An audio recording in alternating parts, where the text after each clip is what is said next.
Angka kenaikan kasus penyakit sifilis menjadi perhatian Kementerian Kesehatan dalam 5 tahun terakhir. Kasus penyakit raja singa ini meningkat hingga 70% di Indonesia. Lantas upaya pencegahan seperti apa yang perlu dilakukan? Bergabung bersama kami Kepala Biro Komunikasi dan Pelayanan Publik Kementerian Kesehatan Siti Nadia Tarmizi. Selamat sore Bu Nadia. Selamat sore Mbak Tifa. Terima kasih. Salam sehat Ibu. Terima kasih sudah bergabung dengan CNN Indonesia Newsroom sore hari ini. Bu Nadia, data peningkatan kasus sifilis di Indonesia 5 tahun terakhir sebanyak 70%. Apa yang menyebabkan peningkatan jumlah kasus sifilis ini, Bu Nadia? Ya, tentunya di masa pandemi ya kita memang program-program berjalan kurang optimal ya karena memang situasi pandemi COVID kemarin yang kemudian menyebabkan kondisi tersebut. Yang kedua adalah kita tahu bahwa permasalahan penyakit sifilis ini sebenarnya masih merupakan permasalahan kesehatan kita karena memang belum semuanya kasus itu kita temukan kita obati sehingga penularan yang terus-menerus masih terjadi di dalam masyarakat dan kita bisa lihat dengan dua kondisi tadi maka kemudian angka daripada penyakit sifilis yang tadinya 12.000 itu menjadi 21.000 di 2022. Bahkan yang tadinya 12.000 itu kasusnya hampir semuanya bisa kita obati, tapi ternyata di 2022 dari 21.000 kasus itu hanya 13.000 yang mendapatkan pengobatan atau diobati. Oke, Bu Nadia, data dari Kementerian Kesehatan sendiri sebaran kasus sifilis paling banyak terjadi di wilayah mana saja, kemudian populasi rentan serta risiko tinggi terpapar yang membuat angka penyebarannya tinggi, bagaimana Bu Nadia? Ya, sebenarnya kita tahu bahwa penularan sifilis ini melalui 3 jalur setidaknya, yaitu yang pertama adalah melalui hubungan seks ya, yang kedua adalah melalui tentunya transfusi ataupun jarum suntik. Yang ketiga adalah penularan dari ibu ke anak. Nah, memang yang paling besar yang kita deteksi saat ini adalah karena perilaku seks yang beresiko berganti-ganti pasangan. Yang kedua adalah dikarenakan penularan dari ibu ke anak kita melihat trennya mulai meningkat. Nah, angka kejadian sifilis ini memang kalau kita lihat saat ini paling banyak ada di kota-kota besar, terutama ibu kota provinsi ya. Maksud juga seperti DKI Jakarta, kemudian Jawa Barat, Jawa Tengah, Jawa Timur, kemudian Yogyakarta, juga Papua Barat, di Nusa Tenggara Barat kita lihat dan juga di Sumatera seperti misalnya di Medan dan di Palembang serta di Makassar. Oke, Bu Nadia, tadi Bu Nadia sampaikan bahwa risiko penularan salah satu yang tertinggi adalah pada ibu anak, artinya ibu yang sedang mengalami kehamilan. Apa yang membuat ini juga salah satu yang menjadi paling rentan, Bu Nadia? Kemudian bagaimana tingkat pencegahan terhadap risiko tersebut? Nah, kalau kita lihat ya penularan dari jalur ibu ke anak ini biasanya didapatkan dari ibu rumah tangga yang terinfeksi dari susunya. Kita tahu bahwa penyakit sifilis ini ada yang disebut sebagai masa akut, masa laten, dan masa kronik. Jadi luka pada alat genital itu kemudian bisa sembuh ya, kalau kemudian tidak diobati dengan sempurna, dia akan menjadi kronik. Artinya kumannya itu masih ada di dalam tubuh penderita, bakterinya ini, treponemanya masih beredar di dalam tubuh penderita dan masih bisa menularkan. Nah, inilah yang kemudian seringkali ibu rumah tangga yang memang tidak ada aktivitas perilaku seks yang beresiko, kemudian mendapatkan penularan dari suami. Mungkin suami juga tidak sadar kalau sebenarnya mereka ini adalah carrier yang membawa penyakit sifilis ini ke dalam rumah tangga. Oke, apakah ini juga berisiko terhadap komplikasi penyakit lain, Bu Nadia?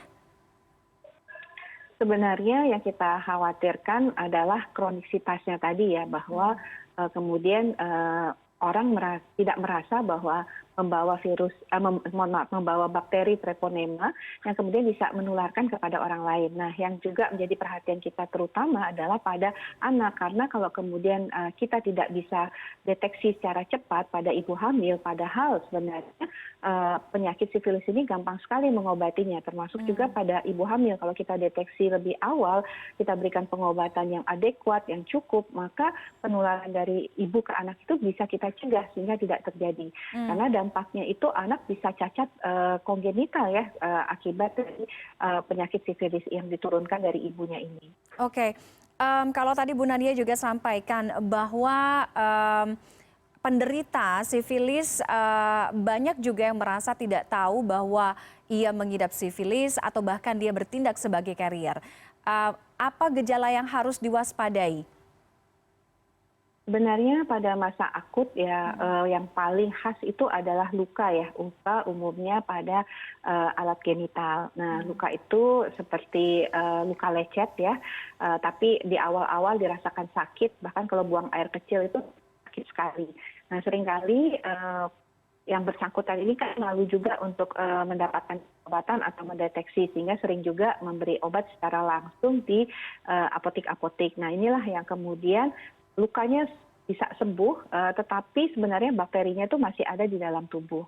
Oke, bagaimana dengan ketersediaan stok obat sifilis di Indonesia, Bu Nadia? Apakah mudah untuk diakses oleh masyarakat umum pengobatan ini sendiri?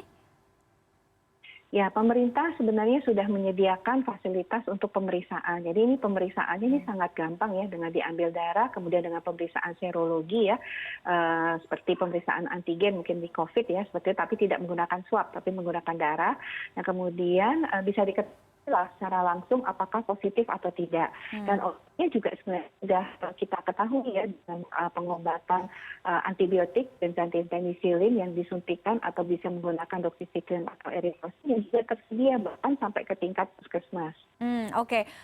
Kita juga di Indonesia dihadapkan dengan problematika pandangan pola pikir stigma masyarakat untuk malu memeriksakan kesehatan, yang melakukan pemeriksaan kesehatan ya, khususnya yang berhubungan dengan genital atau aktivitas seksual dan lain sebagainya. Nah, bagaimana kemudian bisa mengedukasi masyarakat untuk menjauhkan pemikiran seperti itu demi kesehatan, demi keamanan?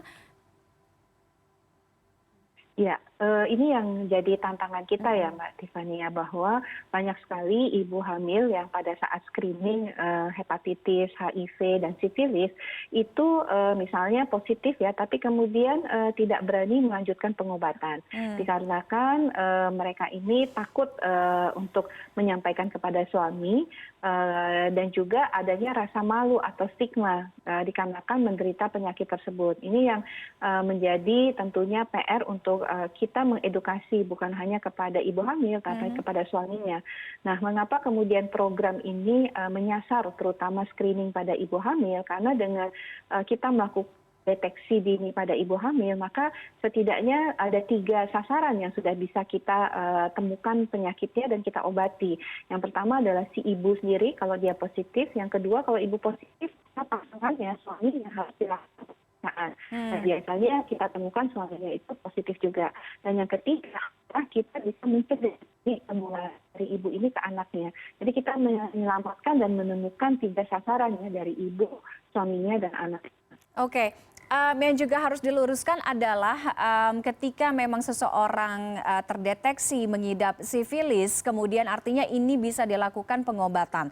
Nah, terkait dengan pengobatan itu tersebut, berapa lama biasanya Bu Nadia waktu yang dibutuhkan untuk pengobatan? Sebenarnya tidak terlalu sulit ya, apalagi kalau kemudian perilaku seks beresikonya itu tidak dilakukan lagi, hanya dengan 2 kali suntikan itu sebenarnya sudah bisa mengobati sifilis itu sendiri. Tapi kalau memang pengobatannya dengan menggunakan tablet itu membutuhkan kurang lebih 14 hari. Jadi tidak membutuhkan waktu yang terlalu lama, tapi memang harus kemudian perilaku seks berisikonya dihentikan dan jangan diteruskan kembali. Nah, tantangan utama juga dari ibu-ibu hamil yang kemudian positif ini adalah stigma yang dari keluarga. Ini bukan hanya dari suami, tapi kemudian dari keluarga yang menganggap kemudian si ibu ini berperilaku akan menderita penyakit seksual. Nah, ini akan harapkan kami mengedukasi masyarakat ya, bahwa kalau ibu hamil kemudian positif sifilis itu mereka didukung untuk bisa mengakses pelayanan pengobatan karena manfaatnya sangat-sangat jauh lebih besar. Oke, bagaimana dengan pengobatan untuk anak-anak, kelompok anak-anak dan bayi? Nah, Sebenarnya pengobatannya sama Mbak Tiffany, cuman yang menjadi kekhawatiran kita adalah kecacatan yang ditimbulkan karena penyakit sifilis ini. Jadi anak bisa sampai tuli, anak kemudian mengalami kelainan tulang dan ada kecacatan-kecacatan lain ya. Nah, itu anak yang dikandung ibu itu bisa meninggal di dalam kandungan, bahkan juga terjadi abortus ya, artinya keguguran pada saat kehamilan. Nah tentunya kalau keguguran ini kan banyak resiko juga terhadap ibu ya, karena ibu kemudian bisa terjadi perdarahan dan kematian. Jadi dampak yang begitu besar, terutama misalnya anak sampai tuli, kecacatan kongenital sampai tuli, ini kan tentunya sangat menyedihkan ya untuk kemudian terjadi pada seorang anak. Padahal penyakit ini bisa disembuhkan, dan kalau sudah cacat kongenital itu tidak mungkin tapi kalau kemudian ini infeksinya bisa kita deteksi dari awal, ibu diobati, kemudian anak masih terdeteksi adanya bakteri treponema ini bisa kita berikan pengobatan selama cacat kongenitalnya tidak ada. Oke, semoga informasi ini bisa semakin mengedukasi masyarakat di luar sana yang menyaksikan untuk lebih meningkatkan awareness, kewaspadaan, dan menjauhkan stigma-stigma itu tadi, khususnya untuk kebaikan diri sendiri dan juga tentunya keluarga. Terima kasih Bu Siti Nadia Tarmizi, Kepala Biro Komunikasi dan Pelayanan Publik Kementerian Kesehatan, sudah bergabung dengan CNN Indonesia Newsroom sore hari ini. Sehat selalu Ibu. Sama-sama.